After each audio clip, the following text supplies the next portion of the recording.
Wow, Nate Silver. Hey, Katie, how are you? I'm good.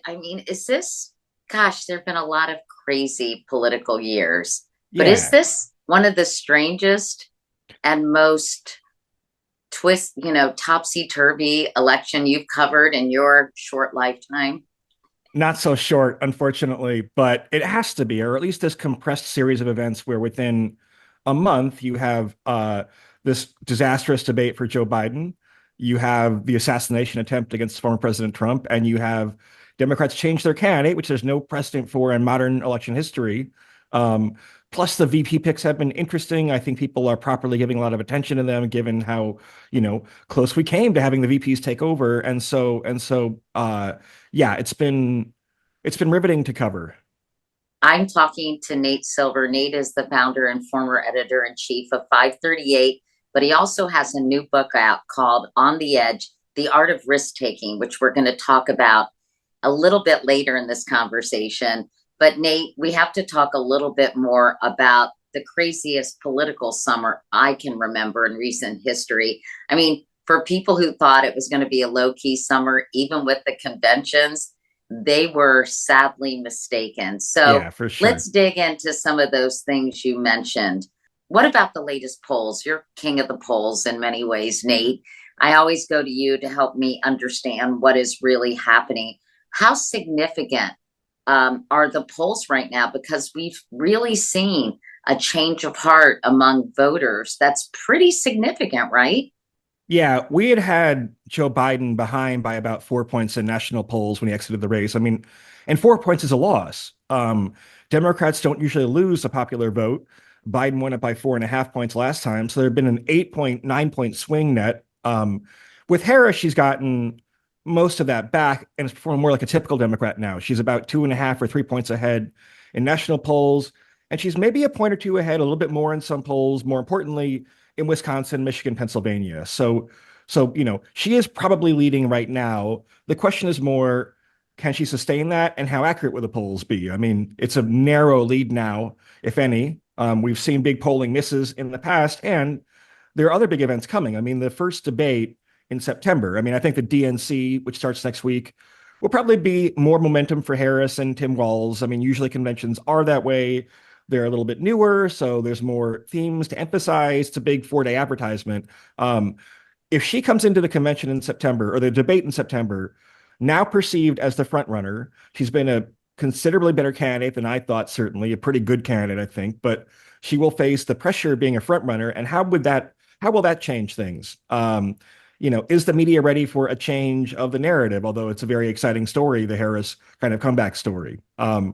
Will Trump get his act together after being completely all over the place the past few weeks? I mean, we could talk about the pick of JD Vance. I thought that pick was a mistake. We could talk about his convention speech where the first 30 minutes were, I think, moving and the last hour was rambling. But things like getting into Kamala Harris's race or accusing Democrats of using AI to enhance their crowds or getting into a fight with the governor of Georgia, which is a pretty important swing state, of course.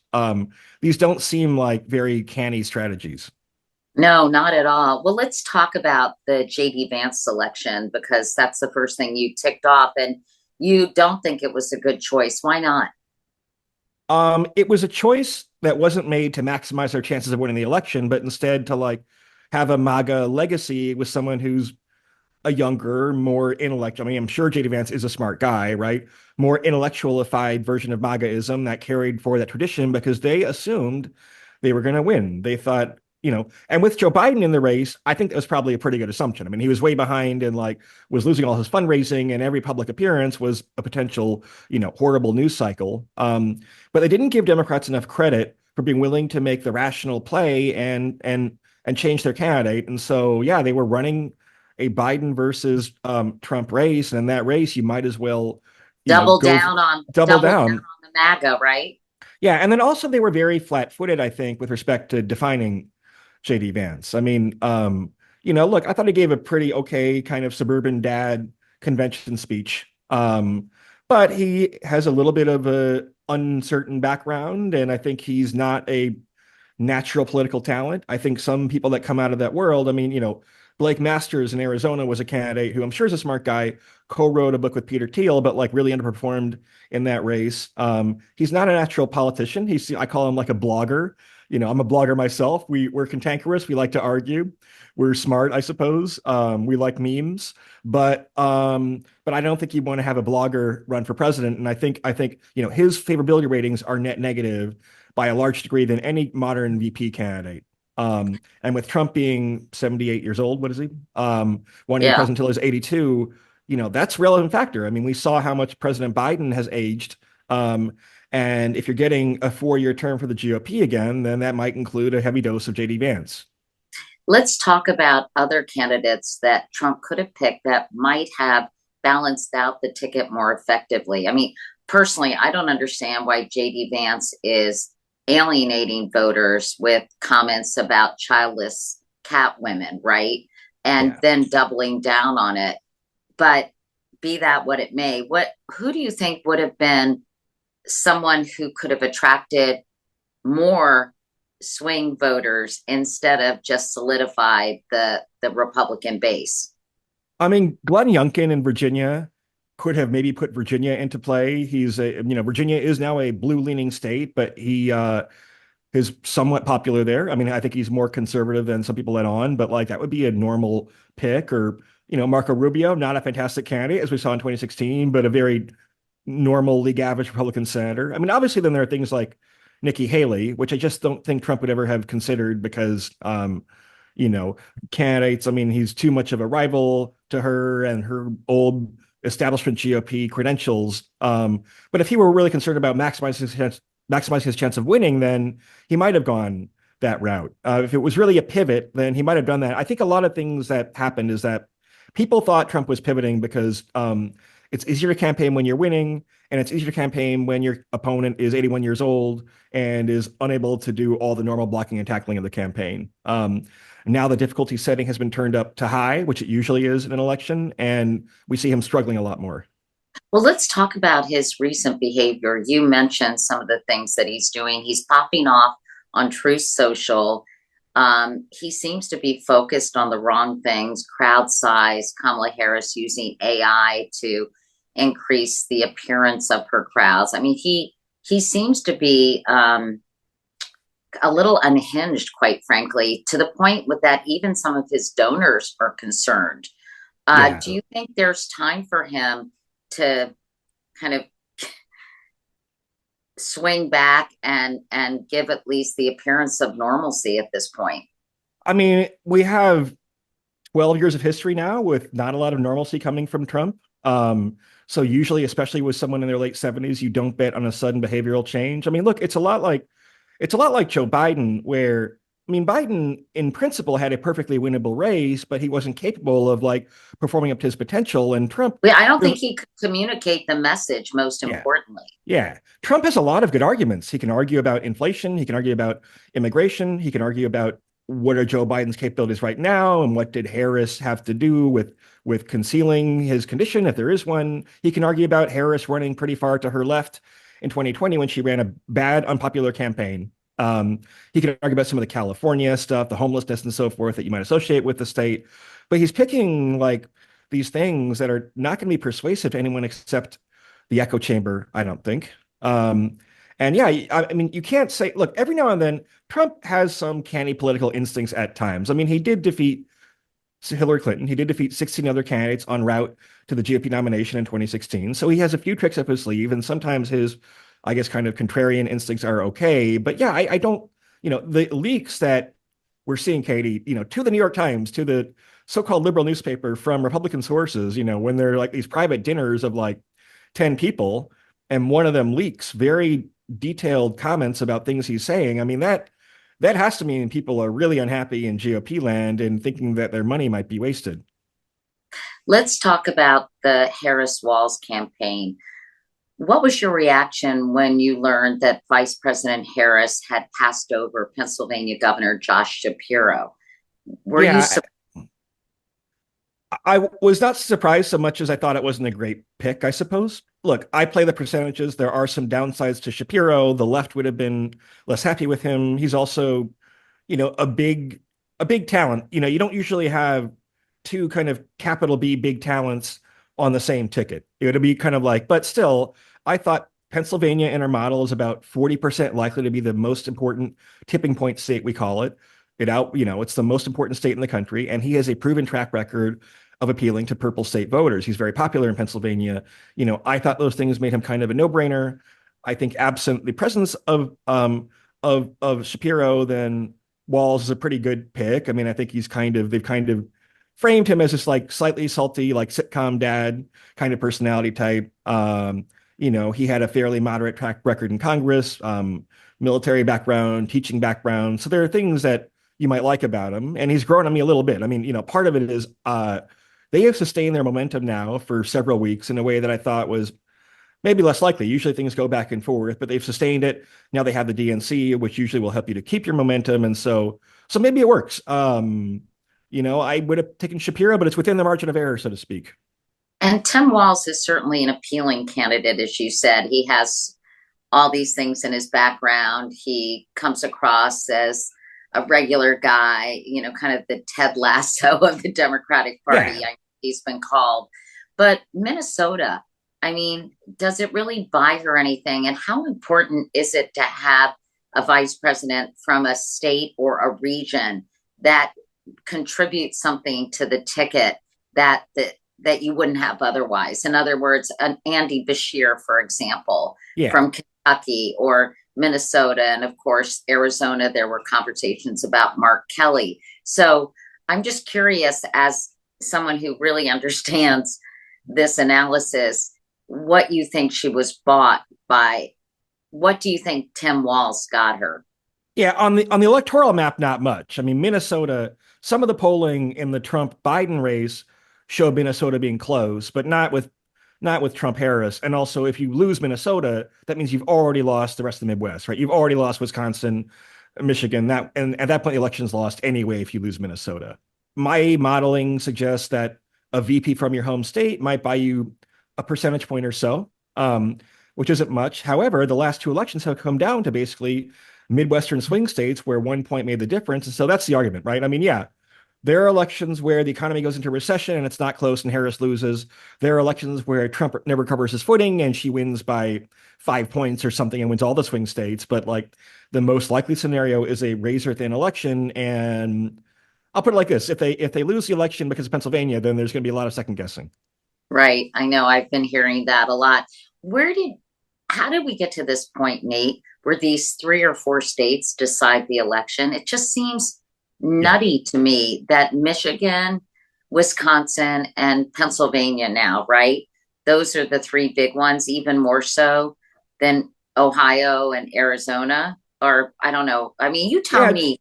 Yeah. Look, it's because of political polarization and the fact that California is so blue and Wyoming is so red and so forth, where we're really polarized. And so there's only a few states that are close enough to the tipping point, as I call it, to matter. And yeah, I mean, a vote in Pennsylvania matters like 9 times more than a vote in the average state, and like infinity times more than a vote in New York, where I live. And it's not great. I mean, look, my former website 538 is named after the number of votes in the Electoral College, so I have a certain fondness for it. But most countries around the world don't have a system like this. And I understand why it exists, but I think it would be, more lowercase d democratic to have the popular vote.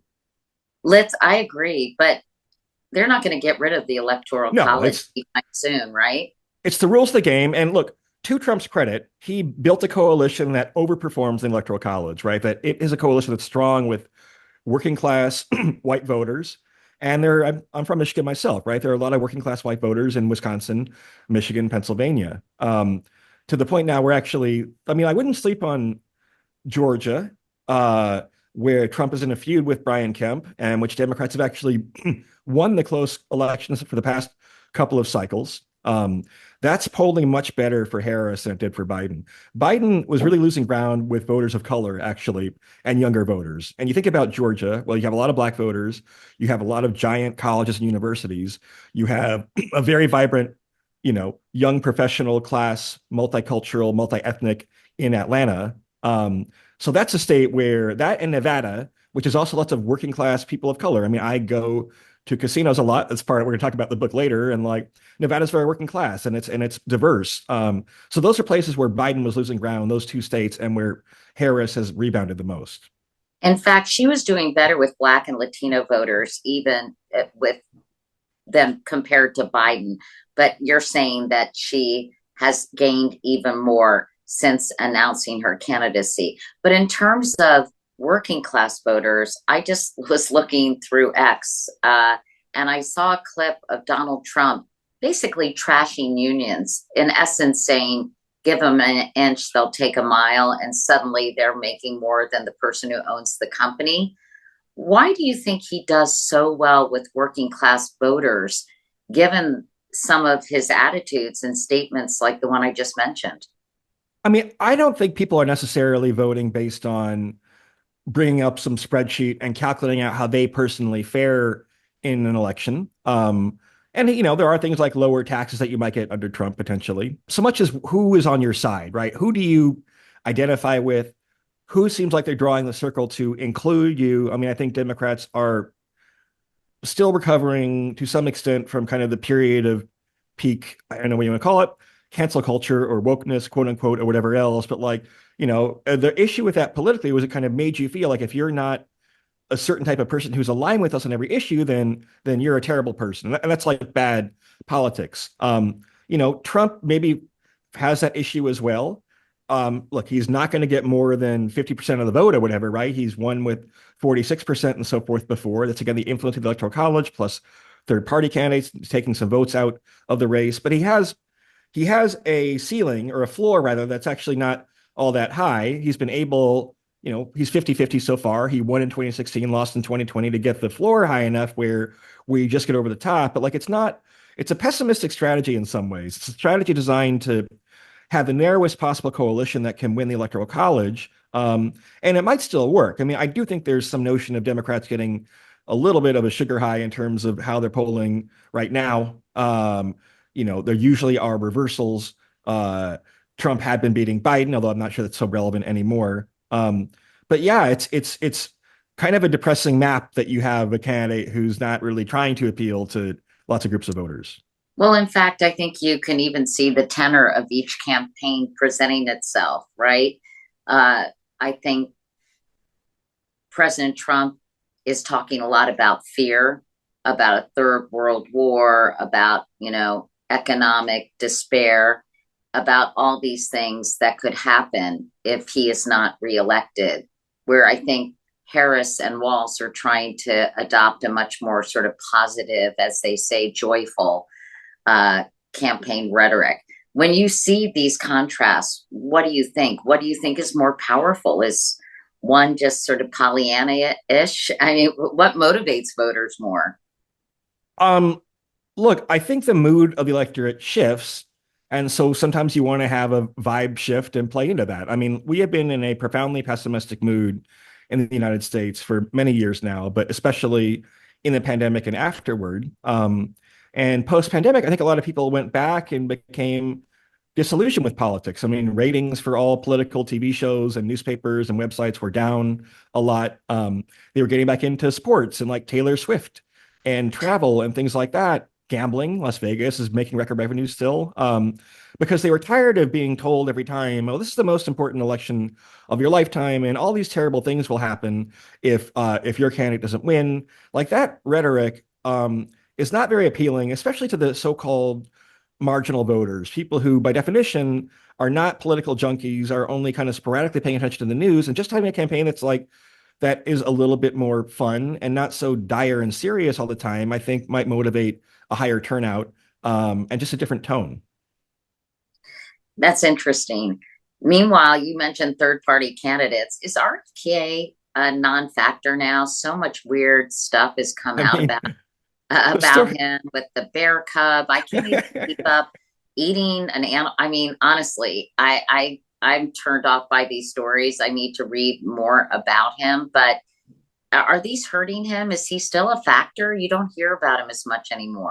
Not much. I mean, we have him down to being projected to like 3.5% of the vote, which is, a little better than your average third party candidate, but not much. I mean, look, I think he's squandered an opportunity where both candidates were initially very unpopular. I mean, the term weird has been tossed around a lot in this election, and he's, I think kind of the weirdest candidate of all, with like the Bear Cub story and literally saying in a deposition that he had a brain worm and things like that. He has some support. I mean, some of the center right. I mean, I don't know what you call Joe Rogan exactly, right? But Joe Rogan said, "I'm sick of Trump. I'm voting for Kennedy instead," right? And he's actually now in the polls, as we analyze them, is actually taking more votes from Trump now than from Harris, because you get some of the anti-establishment folks, some of the eclectic folks, maybe some of the crypto folks, which were not really a Harris constituency, but they might actually find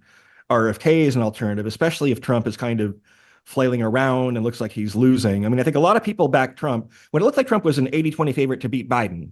A lot of people kind of jumped on this bandwagon just for tactical reasons, right? You want to get in with the winner. And now that it's 50-50, or maybe even a little bit worse for Trump, then I think you have some people regretting that decision. And they might land in the RFK camp, but I don't expect them to get more than, 3, 4, 5% of the vote. Might some of those disenchanted voters then switch to Harris? Maybe, look, if I were the Harris campaign, then I would have strategies for micro-targeting Kennedy voters. Because by definition, they're kind of saying, I don't like Trump, right? I'm already halfway there. And like with Biden in the race, it was often an anti-Biden vote. It was people who, I mean, look, frankly, Katie, like I don't think I would have been comfortable voting for a guy until he was 86 myself, right? So he was kind of a parking lot for anti-Biden age-related concern voters. And now I think they're more persuadable. Why not come over to the Kamala Harris side? I don't know if there are like pet RFK Jr. issues that you can pick up. I don't know exactly. You'd have to do some Well, I research think on. I think he's big on with anti-vaxxers, for example, and Right. I don't think that's you a want to. pretty difficult thing for her to embrace for obvious reasons. Yeah, I mean, his political positions are actually kind of right wing in certain ways, like on the vax stuff, and so it's a little bit hard for them to embrace it. I mean, I do think like some of the crypto stuff might be one area where it's not a lot of voters, but it's people who have a fair amount of influence on social media, and where you can get your half points of support here or there in a close election are worth thinking about potentially. But I at least would have a lot of my research team figuring out who are these, and for Trump, by the way, where can we get these back if I were Trump's research team? But those are voters who are in play and should be treated as functionally undecided, right? I think they're mostly not hardcore RFK supporters as much as people who need to be persuaded by one of the alternatives. Nate, to wrap up the current political situation, what are you going to be looking at other than the debate in the weeks following the Democratic National Convention? I'll be looking toward whether Trump can bring back some of the more coherent themes. I mean, there are lots of clips of Kamala Harris saying things in 2019 to try to out liberal other candidates in the primary that could be damaging potentially. So is there like any sense for message discipline? How far do they get in redefining Tim Walz? There has been what to me seems like pretty marginal questioning of his military service, but we've seen that be effective before, like in the case of John Kerry, for example. So I Well, it's don't know. no surprise that the guy who's head of the Trump campaign is the one who swift voted John Kerry, right? Yeah, look, and they're playing from the old playbook. Maybe they need some new tricks too. I mean, maybe that's one of the messages of Biden. It's like with any marketing campaign, it only works when it's fresh and new and different. And like maybe they need to come up with some wild card or something. Maybe Trump was trying with the, is Kamala Harris really black wild card to But create some why sense would of you say that in front of the National Association of Black Journalists? I mean, read the room, right? Yeah, I mean, look, I think he likes pushing people's buttons. I think he gets a thrill out of that. And look, I can be a troll myself, right? It can be fun to say provocative things, but like this is Well, you're not a not running guy. for president I'm not either. running for president. I would be a terrible candidate. This is not a guy who, again, seems to be maximizing his chance of winning the election, whereas before he was at least doing some. I mean, I'm not sure how much I bought that he was moderating. He did do the one smart move of downplaying abortion, which is an electoral poison for the GOP since the Dobbs decision. So, He also distanced himself from Project 2025, which I think that was was getting smart too. I think that was getting real traction, and people were pretty freaked out about it, and still are, quite frankly, and are not necessarily taking this idea that he's distancing himself very seriously. No, look, I think he has at times shown a little bit of an instinct to, I mean, ironically, like in 2016, people actually thought Trump was a more centrist alternative to Clinton, and he wasn't. But I don't know. Yeah, what if he kind of said, "Well, I almost got assassinated, but I'm just going to pivot really hard to the center here, right, and give this really, I don't know. I mean, in the first half hour of that convention speech, I'm like, oh, that's what he's actually doing. He's actually kind of living up to the moment and saying, I'm kind of a changed man and I'm a conservative and Democrats are bad, but we want everyone in our coalition. And I've had this realization since my life was saved miraculously, right? And then and at that moment, I kind of thought, okay, maybe he's just going to win, right? Forget the models and stuff. Right. Maybe it's just kind of preordained. That was before Biden had dropped out. I mean, it was sort of like this guy is not only lucky because he survived this assassination attempt, but it seemed like all the stars were aligning in his Yeah, favor in terms for of the sure. Supreme Court decision on immunity. And you're right. I think everyone, in fact, people were predicting he was going to be a kinder, gentler Donald Trump. And to your point, he was initially, but then he Yeah, and he couldn't. got it. And he got a boost in his favorability ratings. It's like, what could actually make Donald Trump more popular? Well, what about this assassination attempt where he quite heroically, by the way, survives and is able to rally his supporters? I mean, you have to admire courage under fire to some extent if you believe in risk taking and so forth. But like, oh, you're handed this on a platter, and you take advantage of it for 30 minutes and then revert back to the older version of yourself. I mean, I think that if Trump loses, they're going to say we blew it. They're going to say this campaign we had in our hands. It was our campaign to lose, and we lost it. With that said, they're still 50-50. They're not in that bad shape, but if the trajectory continues for another few weeks, and if they miss the opportunity in the first debate, then it becomes more difficult. He certainly seems to in need of pivoting to something away from crowd size, right? And actually Yeah. about real things. It just honestly, he just sounds like an angry old man at this point with the things he's talking about and posting. Well, this is one thing too. Like, look, I'm in favor of a constitutional amendment where you can't be age 75 when you're inaugurated or over age 75, right? So 75, that means you could serve until you're age 79 at most. I don't think we should have presidents in their 80s. Look, I thought Democrats were really ignorant to how serious a concern Biden's age issue was. I thought downplaying that now makes it harder to attack Trump on his age or his mental fitness. He seems to be physically fit, relatively speaking. But like, so those attacks might lack some of the teeth they would have otherwise, but it's a valid line of questioning and a valid line of inquiry. All right. Well, let's talk about your new book, Nate, because we want to sell some books for you here. Absolutely. Thank you, Katie. It's all about risk, and many of the people who center their lives around risk taking. You are one of them.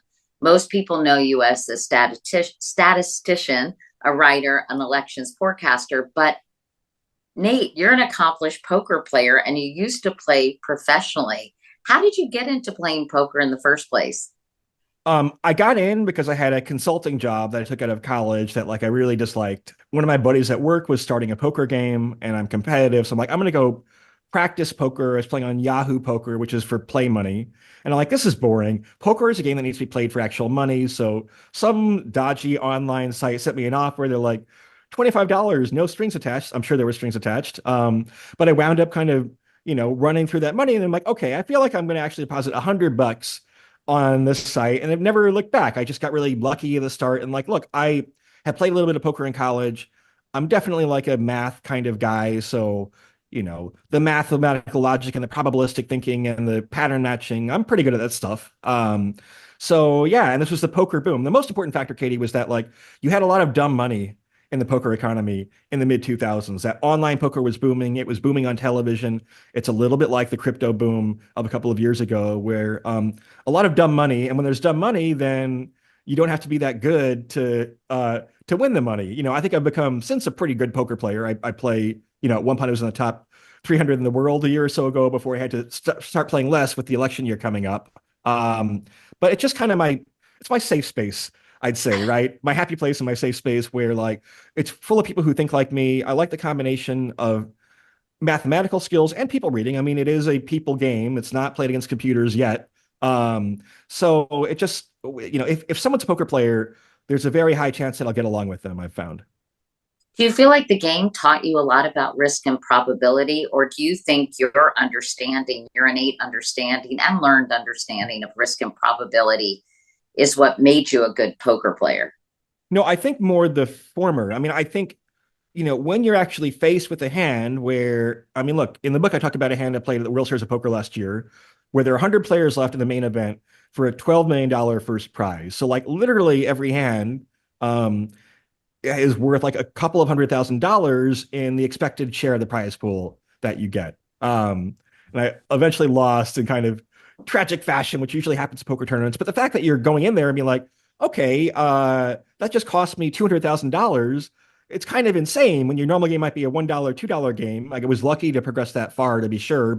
And look, it also teaches you that when you're faced with risk, that your body behaves differently in high stress moments. Your heart rate elevates, your perception of time may change. You can become more instinctual. You can either kind of go into a doom spiral or rise to the occasion and be in a zone. I mean, we see this in the big political moments in the campaign where Biden at that debate was choking. I mean, that's the issue. He was having some version of what you might call stage fright. I mean, I've been there myself a couple of times. You feel sympathetic for him.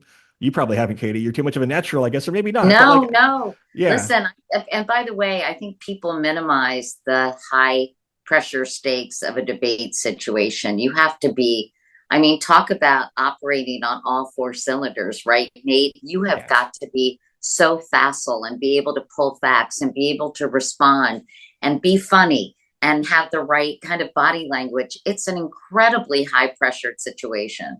And there's no escape from it. And this is true of a lot of things. If you're in a military battle, and I talked to some like, ex-fighter pilots in the book, for example, um, you can't just say, okay, I quit, time to land the plane, right? You're not allowed to do that. If you're in a poker tournament and you still have chips and you just took a bad beat, as we call it, you still have to play the rest of your chips the best that you can. So Biden couldn't escape. I'm sure he'd want to press the reset button and memory hold the whole experience and maybe he got like a little better. But once you start to spiral, it's very hard to recover. Definitely. And doesn't it drive you crazy though, Nate, to lose money? I couldn't handle that. No, you get used to treating it like monopoly money. You kind of have to. I mean, like in some ways it makes so poker players are actually like, even though they're very calculating on the poker table, they're often pretty generous off the poker table. They're always offering to pick up the check for dinner and so forth. And they're not cheapskates. I think in part because they realize how ephemeral money can be. You know, the king of hearts comes down on the flop, as we call it in poker, instead of the king of diamonds. And as a result, you win $100,000 instead of lose $100,000. That gives you a different attitude toward money, makes you kind of, I don't know. I think it's actually, for the most part, healthy, although for some people it can lead to extreme degenerate gambling where like any Right. other. And I did a story, gosh, Nate, 30 years ago when I was at CNN, even longer maybe. And it was about this Center for Compulsive Gambling in Yeah. Pikesville, Maryland. And obviously that can be a significant problem. Do you ever feel like you have any tendencies towards getting addicted to the game? Not with poker so much, although I don't know. I think online is a lot worse than live poker because online you can just kind of click buttons, but I don't think I have. I don't know. I don't think so, but you're on. I mean, the book's called On the Edge. You're on the edge of all these things, and you kind of brushing right up to the line where you have to take these fantastic risks all the time in poker. I mean, certainly I've found that I enjoy playing for higher stakes now more than for lower stakes. Maybe that's a sign of something potentially. For addiction purposes, the one to really watch is slot machines. There's discussion in the book about how they're using algorithms to have slot machines be generate more revenue, which kind of means they're more addictive. I mean, most people are not addicted to slots, but if you have the 5% who plays slots around the clock, then that's a lot of the revenue stream from that form of gambling. So if it were me, I mean, I'm kind of a lowercase L libertarian, so I'm not sure I would ban slots, but I would want more friction to playing slots. Whereas games like blackjack are more social games. the house cuts a lot smaller, about 1% in blackjack versus 8 or 9% in slots. If you're listening to this podcast and you're at a convention or something, or you're at a bachelor's party weekend where you feel like you have to gamble, don't play slots. Play blackjack, play craps. Those are fun social games where you lose a lot less. You talk about something in your book called The River, and you mentioned sort of the community of people who are part of this world. You describe them as Reverians. Yeah. How did that name come about? Well, the river is a term from poker. So in Texas Hold'em, which is the most commonly played game, the last By the card way, is can called you the tell I river. don't play poker, Nate? No, but Katie, this it's a good question. And also poker has its origins on from the Mississippi River votes of the 19th century. It was a game played on the frontier with people who were risk-taking personalities and explorers and things like that. Supposedly, if the dealer dealt a card and was suspected of cheating, he'd be thrown into the river, is where that name comes from. Um, but I use it in a different way as kind of a metaphorical place. As a region of people who are both very analytical, but crossed with being very competitive. So it's not people who are accountants who are good with numbers, but are cautious, people who want to gamble and compete, people who have a high risk tolerance, people who can sometimes be like a little bit contrarian, right? They think, okay, well, I want to outsmart everybody else. And usually they're not smarter than everyone else, but a few of them are, I suppose. I get lucky. And I kind of started out. I mean, the first trip I took for the book is I flew to a casino in Florida, which was a total fun shit show, as you might expect a casino in Florida to be. Um, and I just found that when you extend out from poker, you see a lot of the same personality types in venture capital, in hedge fund investing, in crypto, even in people who are creating things like AI, for example. The AI folks are math nerds who think that AI is very risky, but want to pursue it anyway because I think the upside outweighs the downside. And so I just have a lot of common ground with these people. We speak the same language, so to speak. I mean, I liken it a little bit to like being from the southern United States versus the north, where if you're from the south, I'm not, I'm from Michigan. If you're from the south, then there's certain accents, there's certain conventions and certain foods you eat and a certain attitude toward life that carries with you your whole life. And the river is kind of a virtual equivalent of that. It's funny because you wrote most Reverians aren't rich and powerful, but rich and powerful people are disproportionately likely to be Reverians compared to the rest of the population. And I guess that means risk takers who are analytical, right?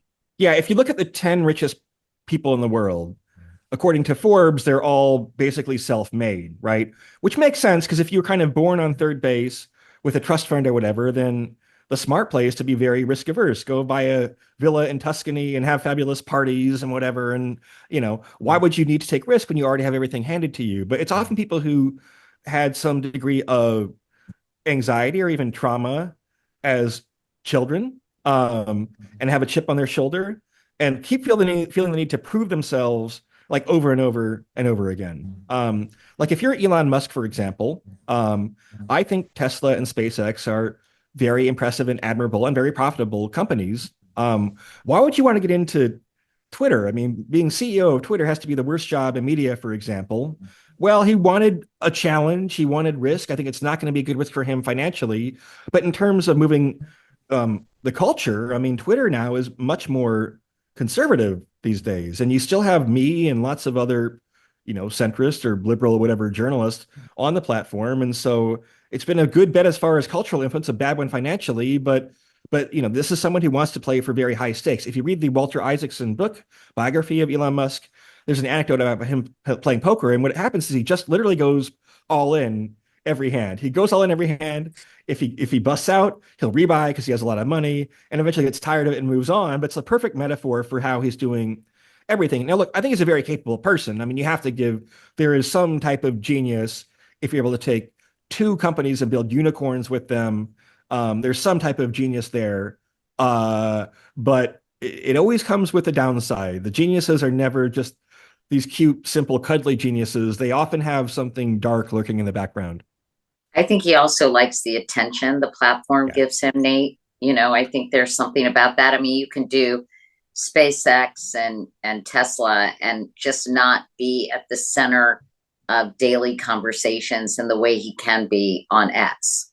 Yeah, that's what I don't get. And look, I am actually relatively pro the non-politics part of Silicon Valley, right? I think it's I'm very pro technological growth.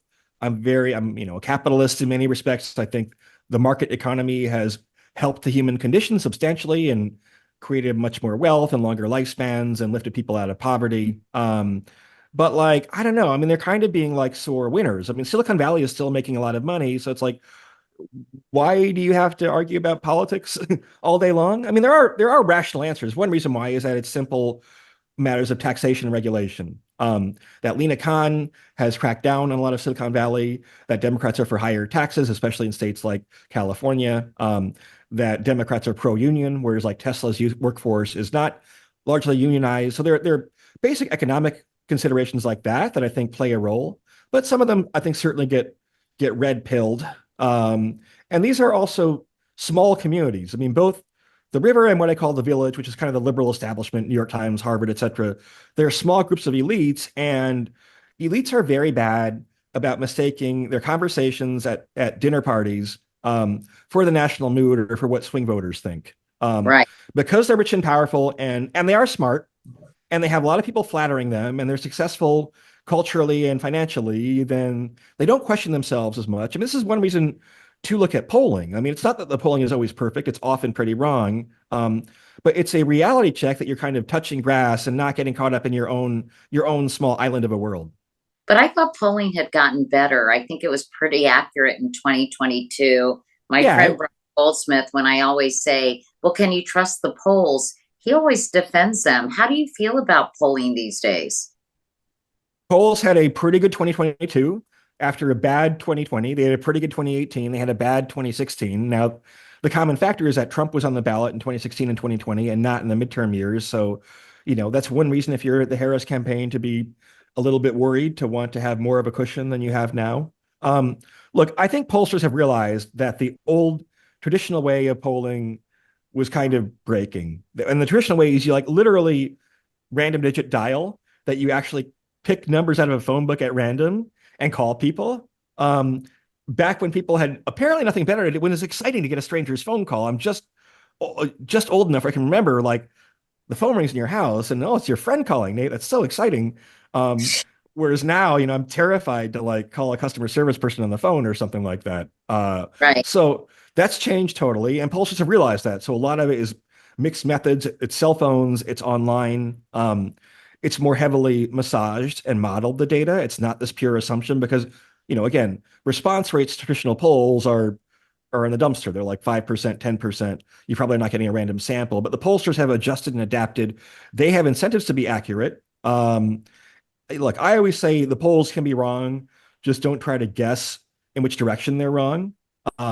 If we go into election day and it's Harris +2 in Pennsylvania and it winds up Harris +6, not that surprising, but also not surprising if it winds up Trump +2, in which case Trump wins Pennsylvania and probably wins the Electoral College. Also, as people have lost faith and trust in these institutions, you wonder how honest they are with pollsters because, they don't like these institutions that well, they lost trust. Yeah, look, I mean, every institution in the United States except the military has lost trust over the past 20 years. I- America tends not to be a culture. This is more of an issue in like places like India. Indian election polling is notoriously bad because it's a place where maybe you don't express dissent openly. In the US, we do. In the US, we're very vocal about things. I think it's not so much a matter about people lying, as much as people not answering the phone call, or someone says, I'm so and so pollster from XYZ media company. Oh, I don't trust you guys. I hang up, right? Right. And the fact that, like, if you're a news junkie, then it's fun to be polled. It's exciting. You affect the survey it's going to get in the newspaper or on television, more likely. And so there's a bias toward people who are politically active. The problem with that is that like Democrats are more politically engaged now. Democrats crush it in all these low turnout special elections, midterms, one-off races, and things like that. Um, when you have fuller turnout, maybe less so. And the question is polling picking up these marginal voters? Now, the flip side of that is that polling traditionally has not been able to pick up as many, for example, Spanish-speaking Hispanics as maybe it should. or maybe people who, I mean, they all call cell phones now, so the landline thing is not an issue, but people who are more transient and have moved recently, those tend to be kind of lower socioeconomic classes. Often they are people of color that used to be a Democratic constituency. It may be flipping more purple now. But yeah, they're definitely people that polls are not reaching. And the pollsters do a lot of fancy math and other techniques to try to make up for that, sometimes successfully and sometimes not so. Interesting. We're about out of time, but I have to ask you about your interview with now incarcerated Sam Oh yeah. Bankman-Fried. Wait, what? Yeah. Sam is a part of the world that I call the river. He's involved in crypto and effective altruism. He gets funding from VCs.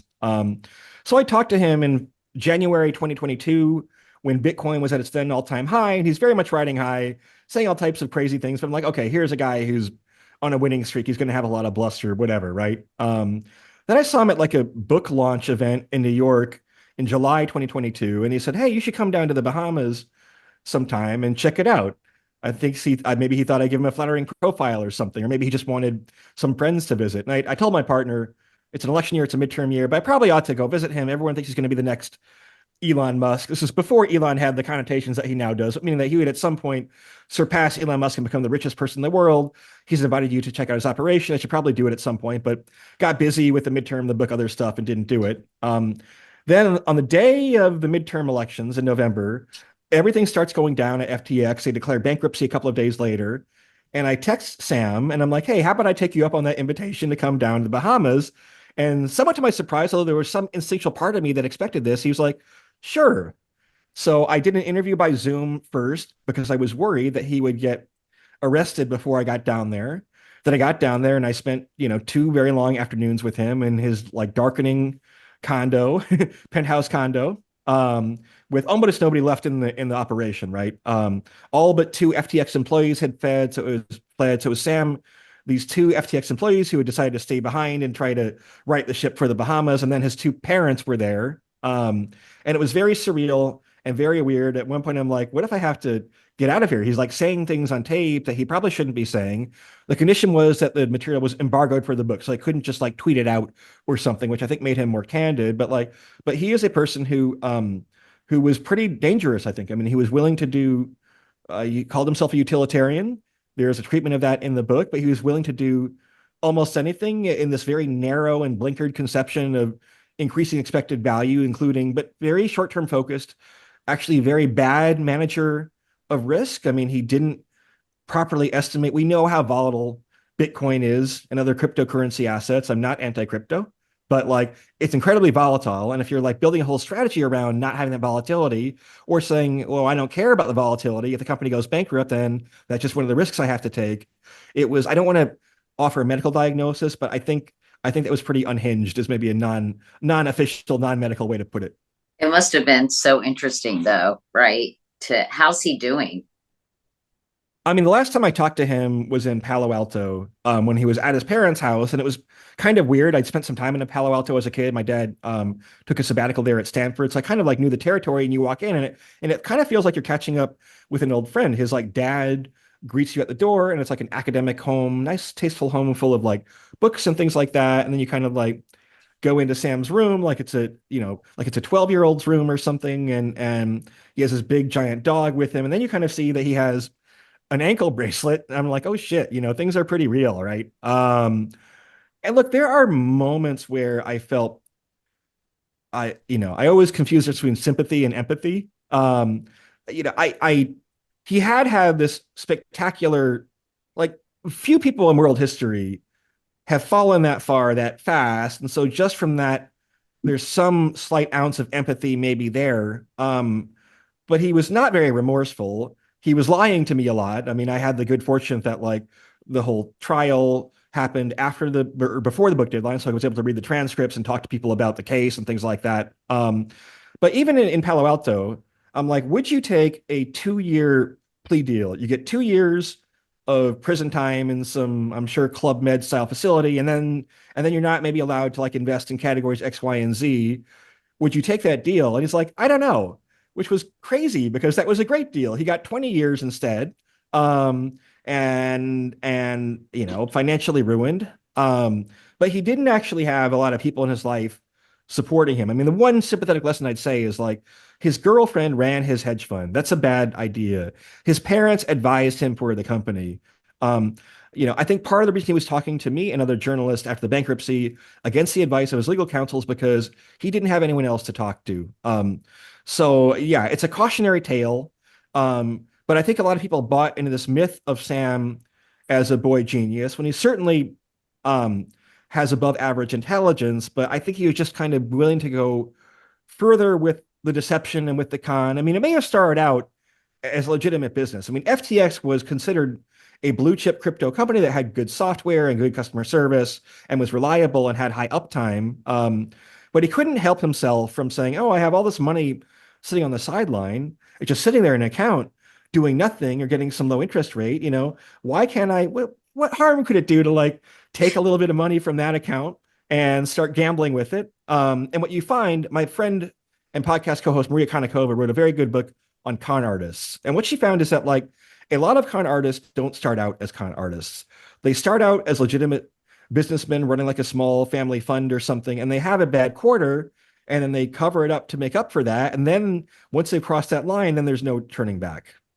Hey, Nate, in closing, tell me how this book, in your view, relates to we are politically in this country, and how some of the things that you've learned and talk about in this book can be applied to what's happening, and even for those who may not be playing poker. Yeah, look, I think there's a lot of lessons in the book that are good life lessons in general. I think a lot of people, especially kind of in the more progressive side, the village, could stand to take on more risk. I don't mean things like riding a motorcycle. I mean things like being willing to change a career, being willing to move, being willing to change romantic partners. I mean, studies show that people are generally happier when they make a change and thinking more in terms of risk and reward, like decisions under COVID, for example. But there is a political bent to the book too. I mean, we see increasingly a clash between Silicon Valley, at least that part of the river, and the establishment. I mean, this is very different than the Obama days where, Obama was the Facebook president and his advisors worked for Facebook and big tech was kind of in the corner of the Obama White House. I mean, that's all changed, right? And so, things like Bill Ackman versus the Harvard University presidents, or things like OpenAI being sued by the New York Times for copyright infringement. This has been a big axis of polarization that I saw it emerging over the course of a few years writing the book and seems to be playing more and more of a role in politics. Well, you're so fascinating, Nate. I love Oh, thank you. talking to you, honestly. And good luck with the book. I just want to tell everyone the name of the book is On the Edge, The Art of Risk Taking. I hope you and I can have some more conversations between now and November. I hope so, Katie. It's been really fun. Talk to you Okay. soon.